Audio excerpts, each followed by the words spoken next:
Une parole, un seul mot hébreu, a changé le cours de 2 millénaires de christianisme. Une unique traduction erronée qui a bouleversé la compréhension de milliards d'individus concernant la figure la plus importante de la foi chrétienne. Spinoza fut parmi les premiers à oser dénoncer publiquement cette erreur, payant un prix exorbitant pour révéler ce que les traducteurs antiques savaient déjà, mais avaient choisi de dissimuler. Et le plus troublant, Saint Jérôme, l'homme à l'origine de la traduction officielle de la Bible pour le monde occidental, savait exactement ce qu'il faisait en perpétuant cette erreur en 382, après J.C. L'année 670, Baruch Spinoza publie son traité théologico-politique, une œuvre qui ébranlera à jamais les fondements de l'interprétation biblique traditionnelle. Parmi ces révélations explosives, une se démarque par sa simplicité dévastatrice. Le mot hébreu « alma », traduit depuis des siècles par « vierge », n'a jamais signifié « vierge ». Il signifie simplement « jeune femme ». Cette révélation n'était pas un détail académique, c'était la destruction complète de l'un des piliers fondamentaux du christianisme. Pour saisir l'ampleur de cette découverte, il faut retourner au texte original en hébreu. Spinoza, éduqué dès son plus jeune âge dans la tradition rabbinique, maîtrisait l'hébreu ancien comme peu de chrétiens de son époque. Il savait qu'en hébreu, 2 mots sont radicalement distincts, alma et betula. Betula signifie spécifiquement vierge, une femme n'ayant jamais eu de relation sexuelle. Ce mot apparaît plus de 50 fois dans l'Ancien Testament, chaque fois que le texte veut clairement indiquer la virginité. Mais en Isaïe 7,14, le passage censé prophétiser la naissance virginale de Jésus, le prophète utilise « alma ». Et « alma » signifie uniquement une jeune femme, généralement en âge de se marier, sans aucune implication sur son statut virginal. C'est comme la différence entre dire « jeune fille » et « vierge » en français. Des concepts totalement différents. Spinoza a démontré avec des preuves linguistiques irréfutables que cette distinction était connue de tous les scribes et traducteurs anciens. Ce n'était pas un savoir caché, ni une découverte nouvelle. Toute personne connaissant l'hébreu de base en connaissait la différence. Alors se pose la question inévitable. Comment cette erreur s'est-elle infiltrée dans la tradition chrétienne et pourquoi a-t-elle été maintenue si longtemps? La réponse commence avec la Septante, la célèbre traduction grecque de l'Ancien Testament effectuée par des Juifs à Alexandrie vers 250 avant J.C. Lorsqu'ils ont rencontré le mot « alma » en Isaïe 7,14, ils l'ont traduit en grec par « parthénos ». Ici apparaît la première ambiguïté, car parthénos, en grec, peut signifier à la fois vierge et jeune femme, selon le contexte. C'était une traduction techniquement acceptable, mais qui laissait place à l'interprétation. Des siècles plus tard, lorsque les premiers chrétiens ont commencé à écrire les évangiles en grec, ils ont rencontré ce mot parthénos dans la Septante. Matthieu, écrivant pour un public ignorant l'hébreu, a interprété parthénos exclusivement comme vierge et a bâti toute la narration de la naissance virginale de Jésus sur cette interprétation. Il cite même Isaïe 7,14 en disant « Voici que la Vierge concevra », établissant cela comme l'accomplissement d'une prophétie messianique. Mais Spinoza a révélé quelque chose de plus troublant encore. Le contexte historique original d'Isaïe 7,14 n'a absolument rien à voir avec le Messie, ou avec des événements qui se produiraient 700 ans plus tard. Le prophète Isaïe s'adressait au roi Ahaz de Juda en 735 avant J.C., lors d'une crise politique précise. Damas et Israël avaient formé une alliance contre Juda, et le roi Ahaz était terrifié. Isaïe fut envoyé pour lui donner un signe que Dieu protégerait Juda. Le signe était simple et immédiat. Une jeune femme, probablement quelqu'un de connu du roi, peut-être sa propre épouse ou celle du prophète, aurait un enfant.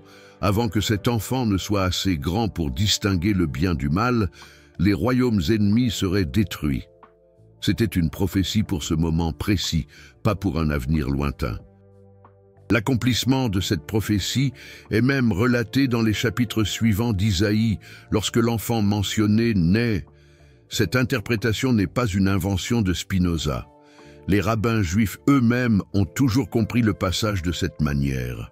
Pendant des siècles, ils ont débattu avec les chrétiens sur ce point, expliquant patiemment que « Alma » ne signifie pas « vierge » et que le passage n'était pas messianique. Mais leurs voix ont été systématiquement ignorées ou réduites au silence par l'Église dominante. L'Évangile selon Marc, le plus ancien, rédigé vers 70 après J.C., ne fait absolument aucune mention de la naissance virginale. Il commence avec Jésus adulte, déjà baptisé.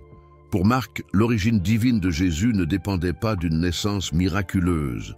Paul, dont les lettres furent écrites encore plus tôt, entre 50 et 60 après J.C., ne mentionne jamais non plus la naissance virginale.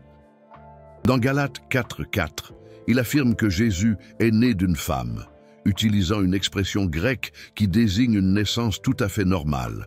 Dans Romains 1.3, Paul précise que Jésus était de la descendance de David selon la chair, impliquant une lignée biologique ordinaire à travers Joseph. L'histoire de la naissance virginale n'apparaît que chez Matthieu et Luc, écrits plus tard pour des publics majoritairement païens, ignorant les traditions juives. Ce sont ces évangiles qui créent les récits élaborés sur les apparitions d'anges à Marie, sur Joseph envisageant secrètement le divorce, sur la conception par le Saint-Esprit. Et tous deux se basent sur une interprétation incorrecte d'Isaïe 7.14. Mais Spinoza est allé encore plus loin dans son analyse. Il a examiné comment la Bible elle-même utilise le mot « alma » dans d'autres passages, et ce qu'il a découvert a démoli complètement l'interprétation virginale. Dans Proverbe 30.19, le texte parle du « chemin de l'homme avec une alma », se référant clairement à une relation sexuelle normale. Il serait absurde d'interpréter cela comme « le chemin de l'homme avec une vierge ». Cela perdrait tout son sens. Dans Genèse 24:43, Rebecca est appelée Alma lorsqu'elle va chercher de l'eau au puits, mais au verset 16 du même chapitre, lorsque le texte veut souligner qu'elle était vierge, il utilise le mot Betula. Si Alma signifiait vierge, pourquoi le texte aurait-il besoin de changer pour Betula pour clarifier cela? La réponse est évidente. Parce que ce sont des mots différents avec des significations différentes. Dans le Cantique des Cantiques, Alma est utilisé pour désigner de jeunes femmes dans des contextes clairement romantiques et sexuels. Nulle part dans l'Ancien Testament, Alma n'est utilisé de manière univoque pour signifier vierge. Si les auteurs bibliques voulaient parler spécifiquement de virginité, ils utilisaient toujours Betula. Les preuves présentées par Spinoza étaient accablantes et irréfutables. Mais les conséquences d'accepter cette vérité étaient trop monumentales pour que l'Église les envisage. Toute la mariologie catholique, l'Immaculée Conception, l'Assomption, la virginité perpétuelle de Marie, dépendait de cette erreur de traduction. Des siècles d'art, de liturgie, de dévotion et de théologie étaient construits sur ce seul mot mal traduit. De plus, la virginité de Marie était devenue un symbole puissant de pureté et de sainteté féminine. Des générations de femmes ont été éduquées à aspirer à un idéal impossible basé sur une traduction incorrecte. La sexualité humaine a été diabolisée et la virginité survalorisée, le tout basé sur une erreur que Jérôme a consciemment perpétuée. Spinoza a également souligné l'ironie théologique de cette doctrine. Si Jésus devait naître d'une vierge pour être divin ou sans péché, cela impliquerait que le sexe normal entre mari et femme est intrinsèquement pécheur ou impur. Mais cela contredit la Genèse elle-même, où Dieu bénit l'union sexuelle et ordonne aux humains d'être féconds et de se multiplier. La nécessité d'une naissance virginale suggère que la création naturelle de Dieu est défectueuse. Les réactions au travail de Spinoza furent rapides et brutales.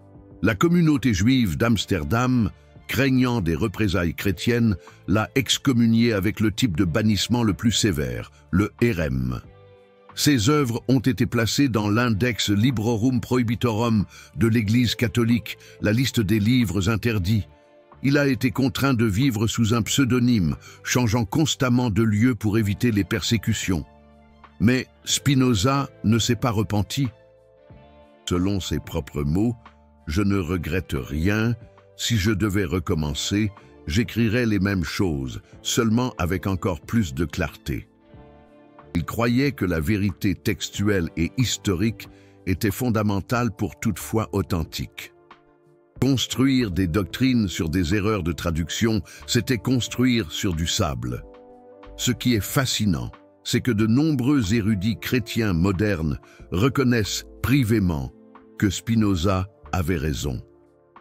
Les traductions académiques modernes de la Bible traduisent souvent Isaïe 7,14 par une jeune femme concevra, avec des notes de bas de page expliquant la controverse. Les séminaires théologiques sérieux enseignent cette question de traduction. Mais les doctrines officielles restent inchangées. Le catéchisme de l'Église catholique affirme toujours la naissance virginale comme un dogme central. Les églises protestantes récitent toujours le credo apostolique, déclarant que Jésus est né de la Vierge Marie. Des millions de fidèles à travers le monde fondent encore leur foi sur une traduction que nous savons incorrecte depuis plus de 350 ans, depuis que Spinoza l'a dénoncée. Cela soulève des questions profondes sur la nature de la foi et de la tradition religieuse. Si une doctrine aussi centrale peut être basée sur une erreur de traduction connue, qu'est-ce qui d'autre, dans nos traditions religieuses, doit être réexaminé? Combien d'autres vérités sont en réalité des malentendus perpétués par convenance institutionnelle? Spinoza nous a offert une voie alternative, interpréter les textes sacrés avec honnêteté intellectuelle, dans leur contexte historique et linguistique original, sans les forcer à se conformer à des doctrines préétablies. Cela ne signifie pas abandonner la foi, mais la purifier des erreurs et des manipulations accumulées au cours des siècles. La question de la traduction d'Alma révèle aussi quelque chose sur le pouvoir des institutions religieuses. Confrontées à des preuves qu'une de leurs doctrines centrales repose sur une erreur, elles choisissent de maintenir l'erreur plutôt que d'admettre le mensonge. La préservation de l'autorité institutionnelle devient plus importante que la vérité. Mais il y a des signes de changement. De plus en plus de chrétiens instruits découvrent ces questions et posent des questions difficiles.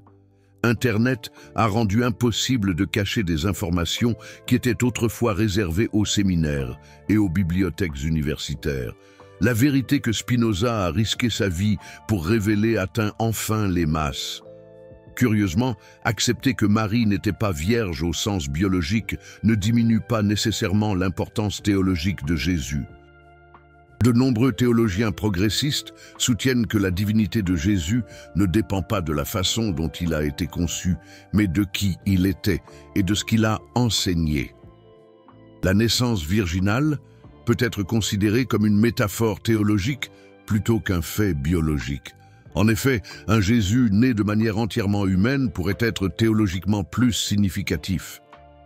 Cela montrerait que le divin peut émerger du totalement humain, que la sainteté ne nécessite pas une séparation du naturel, que Dieu œuvre à travers les processus normaux de la vie, et non malgré eux.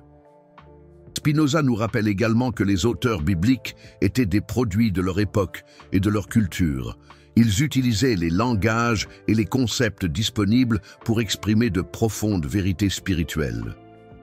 Forcer des interprétations littérales de textes écrits dans des contextes radicalement différents d'une autre, c'est faire violence, à la fois au texte et à la vérité.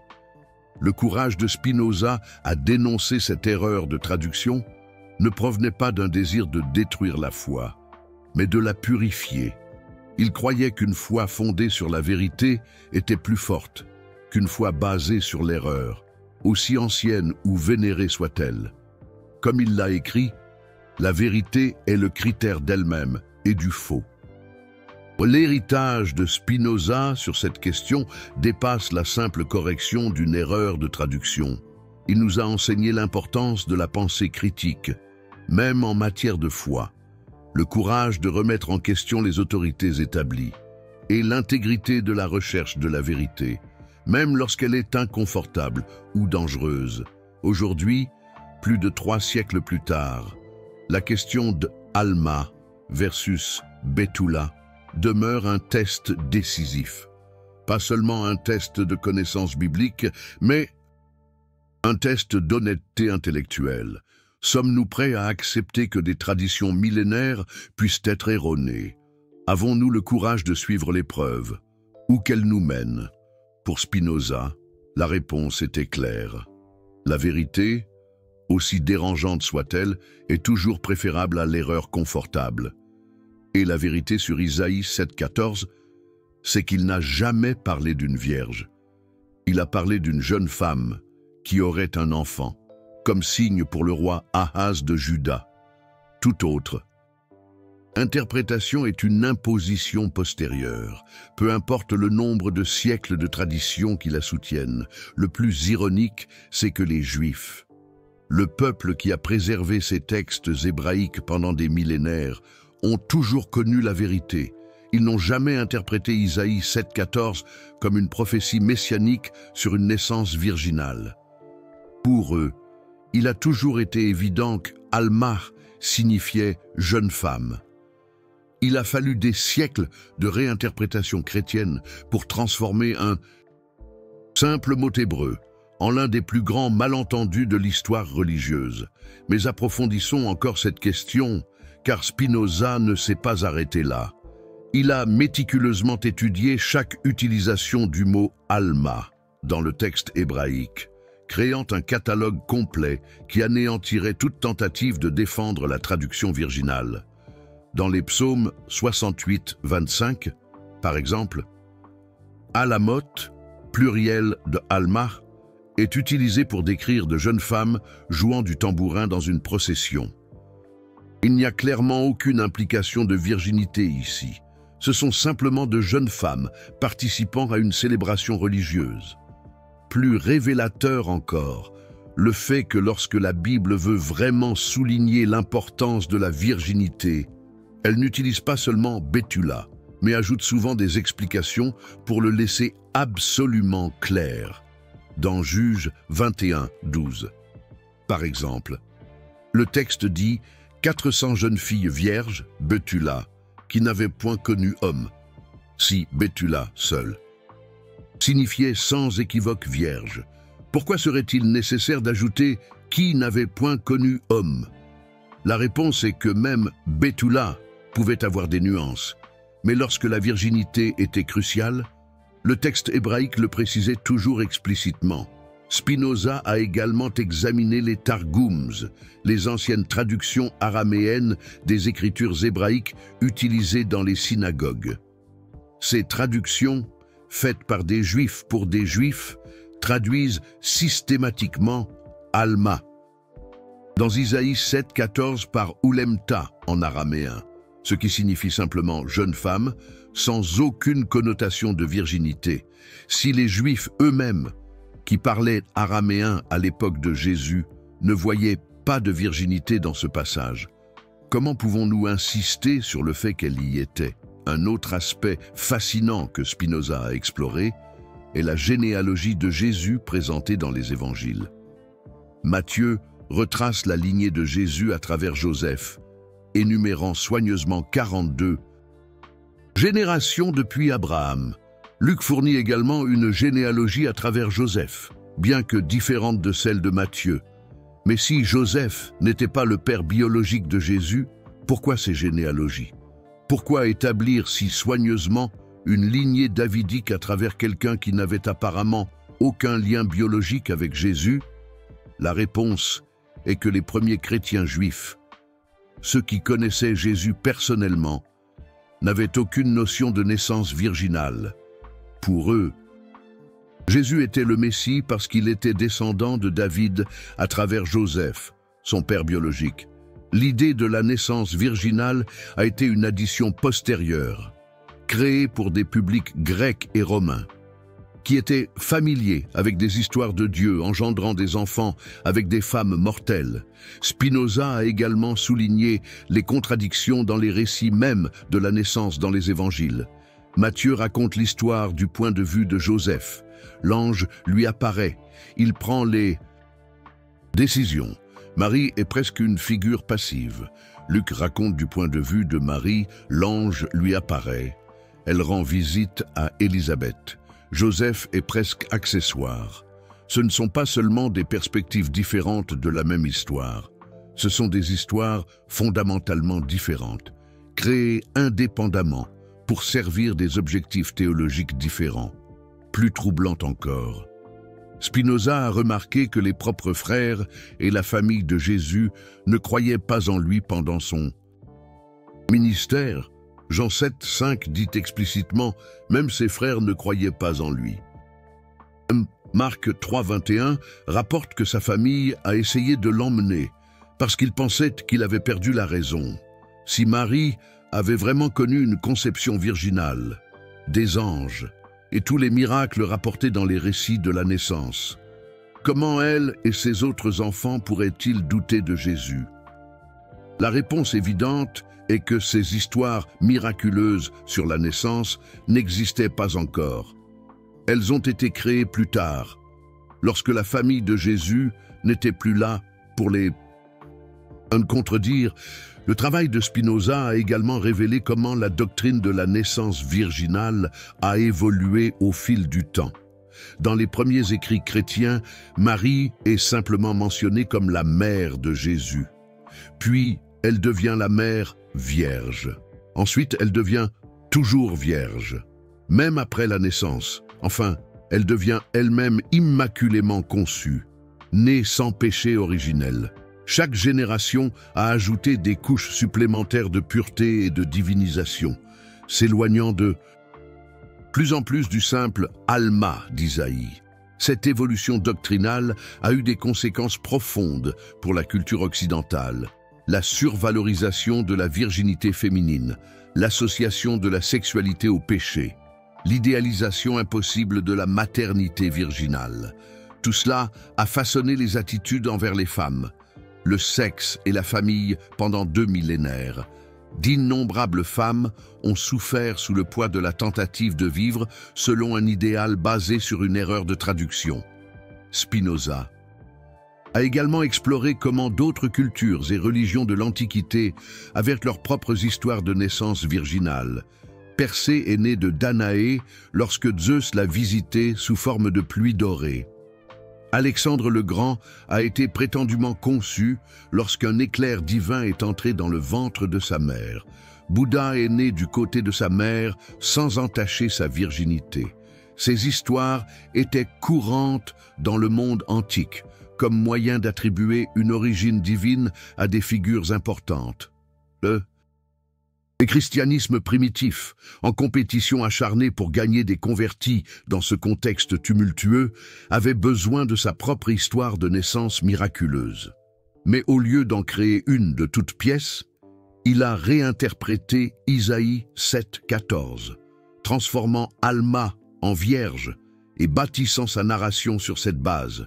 Une manœuvre géniale de marketing religieux, mais construite sur une fausseté linguistique, une tromperie subtile.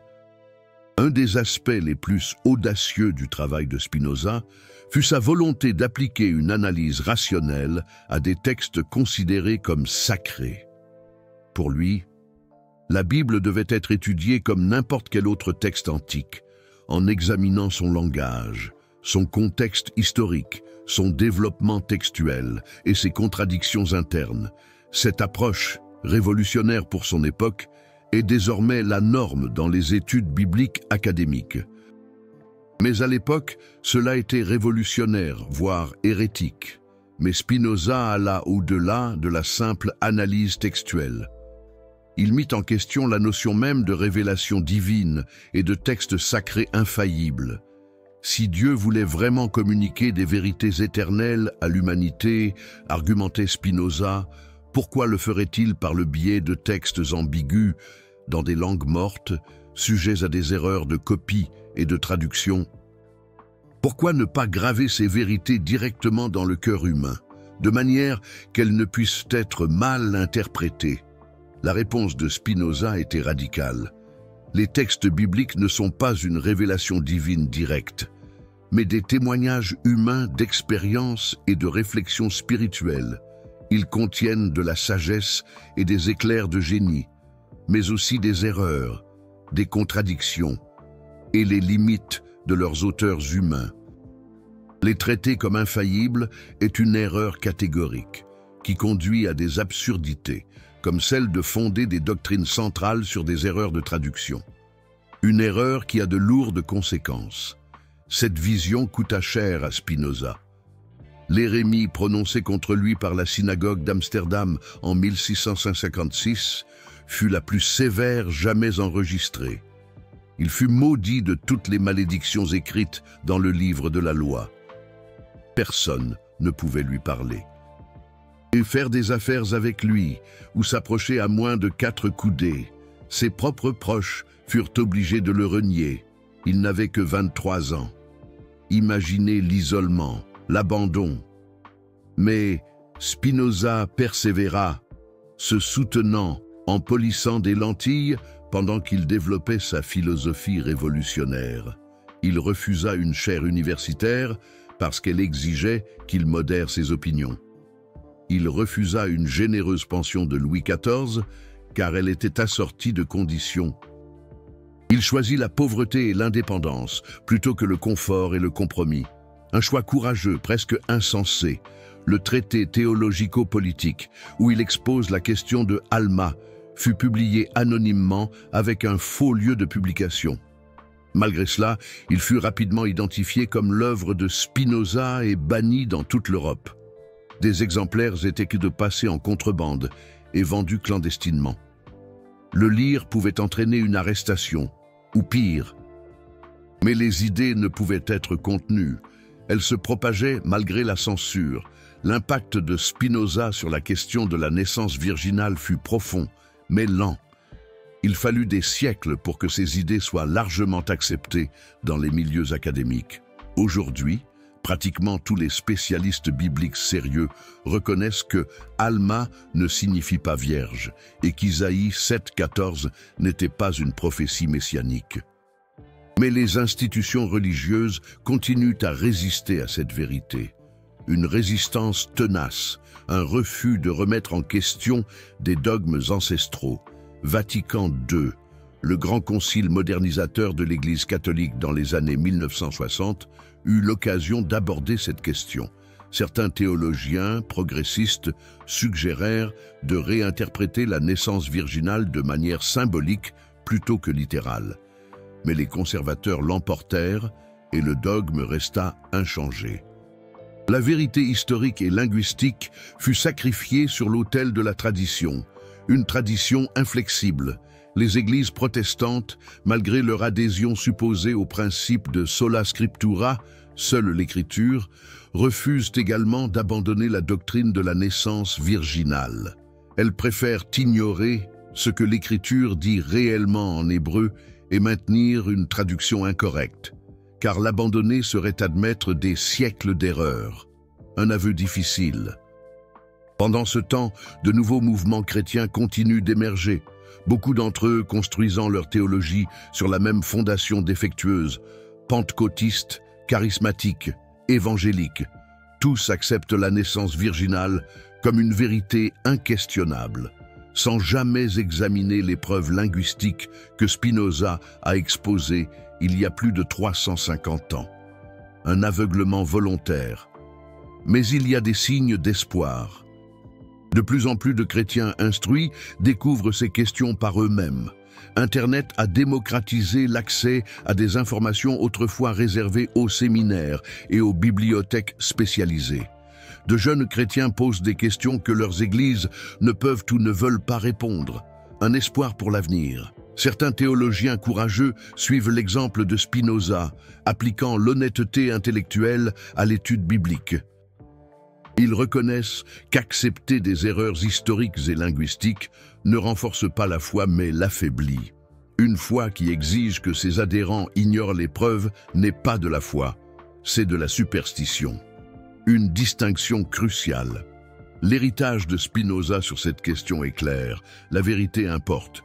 Nous ne pouvons pas construire une spiritualité authentique sur des faussetés, aussi anciennes ou vénérées soient-elles. Si notre foi ne peut survivre à l'examen historique et linguistique, alors elle a peut-être besoin d'être reformulée ou abandonnée. Un choix difficile, mais nécessaire. La question d'Alma contre Béthula est un test, non seulement de connaissances bibliques, mais d'intégrité intellectuelle. Sommes-nous prêts à suivre les preuves où qu'elles nous mènent, même si elles contredisent des croyances profondément ancrées? Avons-nous le courage d'admettre que des traditions millénaires peuvent être erronées? Un défi immense. Pour Spinoza, il n'y avait pas de choix.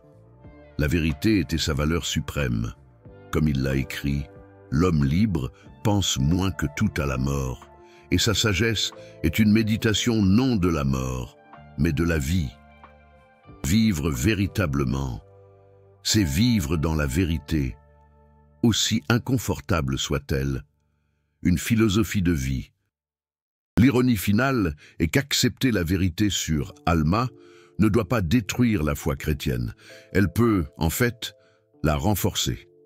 Un Jésus pleinement humain, né de manière normale, qui a pourtant vécu une vie extraordinaire et enseigné des vérités transformatrices, est peut-être plus inspirant qu'un semi-dieu né miraculeusement, une perspective plus humaine. Si Dieu peut agir à travers le pleinement humain, alors il y a de l'espoir pour nous tous. Si la sainteté ne nécessite pas de séparation du naturel, alors nous pouvons trouver le divin dans le quotidien. Si Jésus était pleinement humain, alors son exemple est véritablement accessible. Ce n'est pas seulement un idéal impossible, un message d'espoir et d'accessibilité. Spinoza nous a montré que nous pouvons avoir de la spiritualité sans superstition, de la foi sans fausseté, de la révérence sans ignorance. Nous pouvons honorer les textes anciens tout en reconnaissant leurs limites. Nous pouvons chercher le divin tout en restant fermement ancrés dans la réalité. Un équilibre entre foi et raison. La bataille autour d'Alma continue. D'un côté, ceux qui insistent pour maintenir une erreur parce que leur autorité en dépend. De l'autre, ceux qui recherchent la vérité, où qu'elle mène. Spinoza a choisi son camp il y a 350 ans. La question est, de quel côté êtes-vous? Un appel à la réflexion. Il est important de comprendre que Spinoza n'était pas seul dans ses conclusions, même s'il fut le plus courageux à les exprimer publiquement. D'autres érudits de son époque, travaillant silencieusement dans les bibliothèques et les monastères, sont arrivés aux mêmes conclusions troublantes, une solidarité malgré l'isolement. Mais seul Spinoza a eu le courage de publier, sachant que cela signifierait la fin de sa vie ordinaire, une fin définitive à son existence telle qu'il la connaissait. La vérité sur Alma n'est que la partie émergée de l'iceberg. Une fois que nous acceptons qu'une erreur de traduction aussi fondamentale a été perpétuée consciemment, nous sommes forcés de remettre tout en question. Combien d'autres doctrines reposent sur des malentendus similaires? Combien d'autres vérités éternelles sont en réalité des erreurs humaines cristallisées par le temps et la tradition? Des erreurs ancrées dans l'histoire, des erreurs qui ont façonné nos sociétés, des erreurs qui ont influencé nos croyances, des erreurs qui se transmettent de génération en génération comme un héritage lourd à porter. Imaginez la portée de cette révélation.